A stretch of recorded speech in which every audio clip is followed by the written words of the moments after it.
Well, hello there and welcome back to my channel, you lovely LEGO addicts. Here is the review I've been saying is coming for ages because I finished the build for the City of Lanterns and now I have to talk about it. It is just so good, or at least it is so interesting. So we must talk about this whole new set, the first Monkie Kid set that I personally own, and definitely one for an interesting discussion.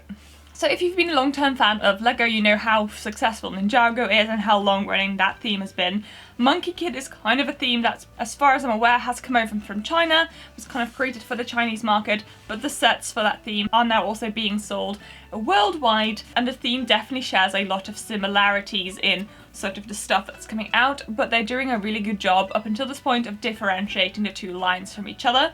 Because this is a theme owned by LEGO, there is obviously no licensing fees in indie sets, and therefore it means more value in the bricks. What is a really interesting thing to note is that this is actually the first time we're seeing a proper building set. Up until this point, the majority of the sets that have come out in the Monkie Kid line have been mechs and cars. This is hugely heavily themed. It makes sense for what the show is. If you are interested in this show, I would highly recommend watching it. It's on Amazon Prime now. But this is the first time that we're seeing a building-centered set. And actually, I have a few very dedicated followers that love Monkie Kid, and I've kept saying, I'm really interested in this line, I would 100% love to own some of them, but I want a building because I cannot afford to spend so much money in a mech that I don't even want to display. So this was like a dream come true. It is so very exciting to have a building set in the Monkie Kid line, and actually it did not disappoint. It is definitely a little bit of a Marmite set. I do agree that some people may not like this, but also those same people are probably the same people that don't like the Ninjago modulars, you know, Ninjago City Gardens.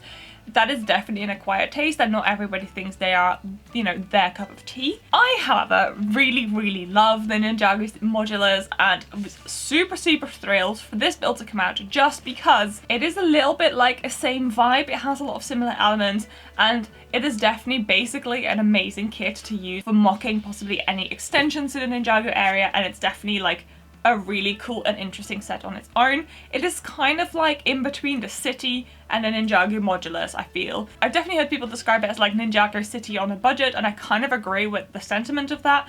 This retails for $150 or £115, which to me was really good value because there is just so much in this set. So I definitely have a few thoughts that I want to kind of go through based on the building experience first before we kind of go into the finished project and my thoughts on it. The build is a little bit slow to get started.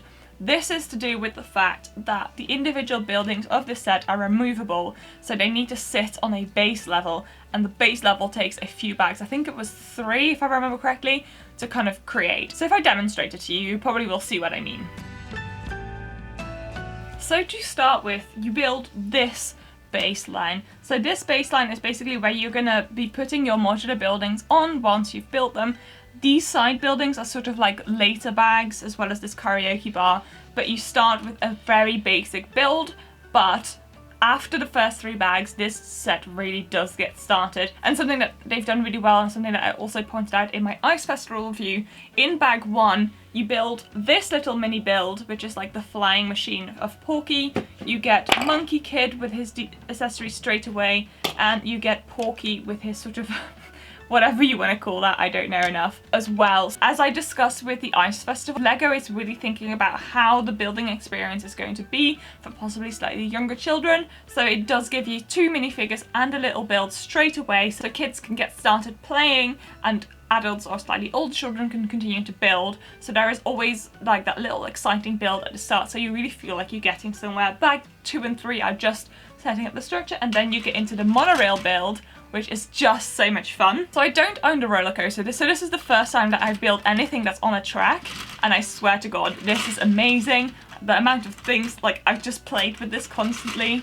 It's so satisfying, it's so smooth. I just love this build, but this kind of also came with my first hurdle, and a hurdle that I came across 2 or 3 more times during this set. This set is incredibly reliant on stickered detail, so if you don't like stickers, this is not the set for you. Let me just put it out there. That is totally fine. Not everybody likes stickers. That's personal preference, totally fine. But this does have 3 sheets of stickers. I personally don't mind stickers too much. However, there is definitely a few stickers in this set that I had an issue with. Not because of the stickers themselves, but just because of the clarity on how to attach them. The first hurdle came in the subway station, where you're building a sort of display board of the city itself. You have to attach a transparent sticker onto a panel, but the panel is actually going to be attached to the set upside down. And me, not like in-depth looking at the instructions, just attached the sticker really precisely the wrong way round. And I've definitely heard from more people that that is something they did as well. And the problem with transparent stickers is the moment you've attached it to a brick, it's really difficult to remove it and reattach it, because you'll just lose the transparency and it will look a bit rubbish. What I would have liked to have seen in the instructions there is just like an extra thing that kind of highlights again, this panel is upside down, you're attaching the sticker upside down. Yes, I'm aware that I should have like paid more attention, and I could definitely have seen in the instructions that I was doing it wrong, but just I think based on how many sets you build with stickers, you're never really attaching the stickers upside down, so it's kind of obvious that you're going to assume that it's going to be not upside down, and therefore, because it's not just me that made that mistake but quite a few people, I feel like this may be a change that I would like to see in the instructions, just to re-highlight that, because it was kind of one of the first few stickers that I was attaching and it went wrong straight away, and that was kind of an annoyance. Again, like I just assumed it was my own fault, but I do really think that that's something that LEGO could have highlighted better and therefore prevented, as I said, more people did that. The other problem I walked into with the stickers was on the monorail. Now you're building the monorail carts individually and they have stickers on either side. So sometimes it was kind of difficult to see which stickers went on what side, and because you're building things in weird orientations, sometimes it's quite easy to put them in the wrong place. Luckily the stickers here that you're attaching aren't the transparent ones, so if you do it wrong it's more easy to kind of take them off, put them back on again. However, that was definitely a problem I ran into with this set. My other problem with the monorail, and I think problem's a very big word for this, but this monorail when you build it has some random studs in places. Like, there is a stud right there. Why is that not just a different brick? Why is that just a stud? Is there a reason for that? Does it attach? Has it got a use? Am I just missing something really obvious? Because there is one either side of this little train card and I just really wonder why it's there. And I kind of feel like maybe I've missed something, but I definitely didn't have any bricks left over to attach there. If you know, if I've done something wrong, like tell me in the comments. Then as the build progresses, you start building these individual buildings. The first building you'll build after you build the karaoke bar for the bottom layer is this amazing bubble tea shop. I really found that when I started building the actual buildings for this set, I was just transported to my favorite building experience heaven. It was just each individual building was different. Each individual building had different details, different techniques, different feel. Yes, there are lots of stickers. Again, I have mentioned this before, there is a good amount of stickers in the set, but I still had so much fun building this. There are so many beautiful things. This was a fantastic little build, but this building also came with another problem of mine, which is these transparent stickers on the windows. It was kind of difficult to figure out which way they go, and I messed up one which is slightly wonky, and that really, really annoyed me. Just not like I wasn't annoyed at LEGO, I was just annoyed at my own wonkiness, but that's just something that happens. I have actually reached out to LEGO since building this set just because there was 2 transparent stickers that I messed up and looked quite bad, and I actually started to mind a little bit because I really love this set and I'm hoping to incorporate it in a mock, and they very graciously send out a new element to attach it to as well as a new sticker sheet, so I'm really grateful that I get to rectify my own mistakes. And I would say if you've had the same problem as me, definitely reach out to LEGO. They do send out the sticker sheet if you have messed up, but it is a bit of a bummer on the building experience. My last complaint about the stickers, and I promise this is the last point, is that some of the stickers are round, and round stickers and lining them up correctly is possibly one of the worst experiences. That doesn't take away though the fact that once this building is built, it is just so much fun. And the way it's been designed, because you have that base to attach all of these buildings to, actually you can also display these buildings in a little street on the side. You don't have to have it set up in this sort of setup. My favourite building of this set is definitely the LEGO store. If you love LEGO store mocks and the stuff that you get in LEGO stores, this set has just such a good LEGO store build. It's super compact. It's like, I think it's on an 8x8, but oh, the detail that they pack in there is just fantastic. Yes, some of the set detail is achieved by using stickers, but they have so many good nostalgic sets on the shelves. It's just amazing. I think it's any Athel's dream to walk into a Lego store that has that selection of bricks on the shelves, and it just was such a joy to build.